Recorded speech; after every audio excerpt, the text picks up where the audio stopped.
So we're here with Sheriff Richard Mack. We're at the Red Pill Expo in Nevada. Sheriff, thank you very much for being with us. Oh, thanks for having me. It's a great conference.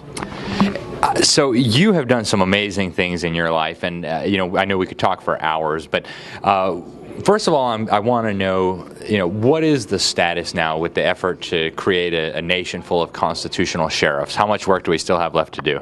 We have a lot of work to do, but just recently we had a huge shot in the arm. We had a conference in Mesa, Arizona, and at least 2 states with their sheriffs and chief of police knocked it out of the park. For instance, in New Mexico, there's 33 sheriffs. The state is really pushing gun control. 29 out of the 33 sheriffs stood against it. And they're not just saying, they're doing. And they informed the state, we will not enforce any of your gun control laws. And we're just sitting here applauding. That's exactly what we've been talking about. That's exactly what we want. We're after liberty. We're not after the enforcement of stupid laws.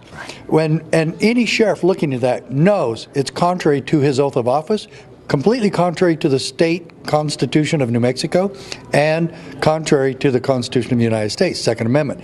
And they act like, politicians want to act like none of that matters.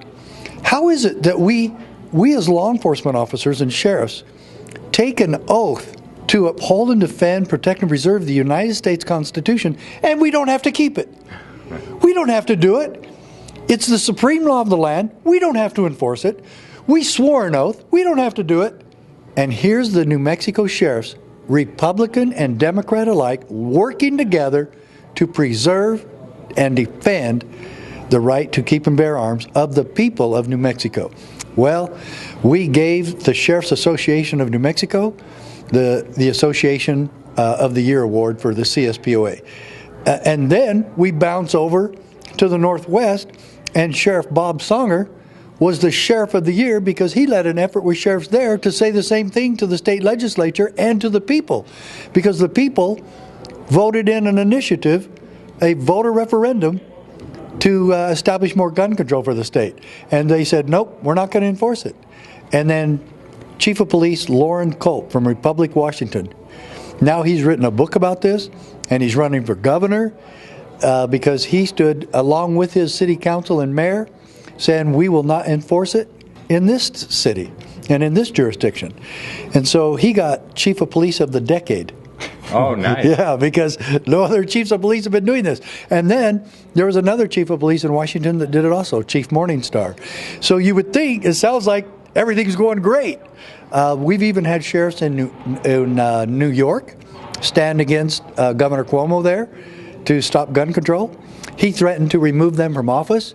Then when he found out he couldn't do that, and the sheriff said, yeah, come and do it, he goes, oh, I was just kidding, buddies. I wasn't going to do anything. Wow. So the movement is picking up steam, but boy, we need more funding. We need to do this bigger, better, and faster, because we need more sheriffs doing this right now.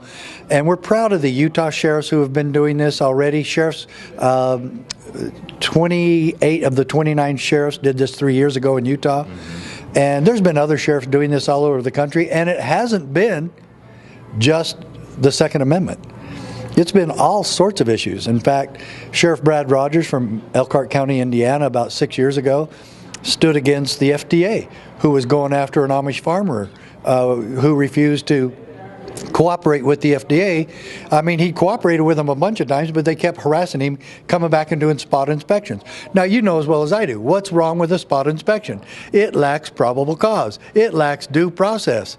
And so the sheriff called the FDA agents and said, if you come back in my county and do this without signed warrants or due process or probable cause, I'll arrest you for trespassing. Wow. That, again, what are we after in America?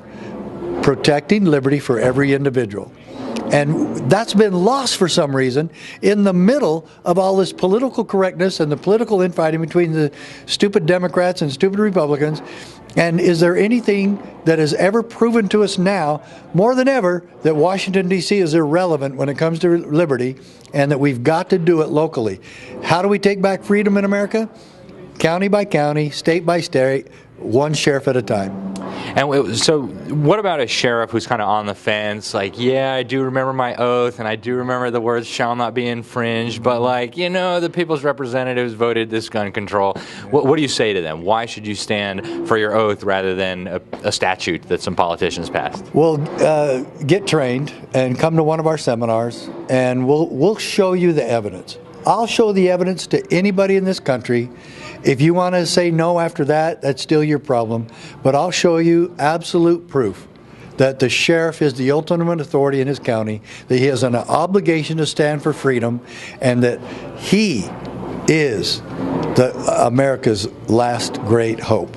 And if you refuse to enforce the law, if you refuse to follow the history that we'll be showing you, and if you refuse to show and go along with other sheriffs, that's yours. But at least give us the chance to show you the truth. Then make your decision from there.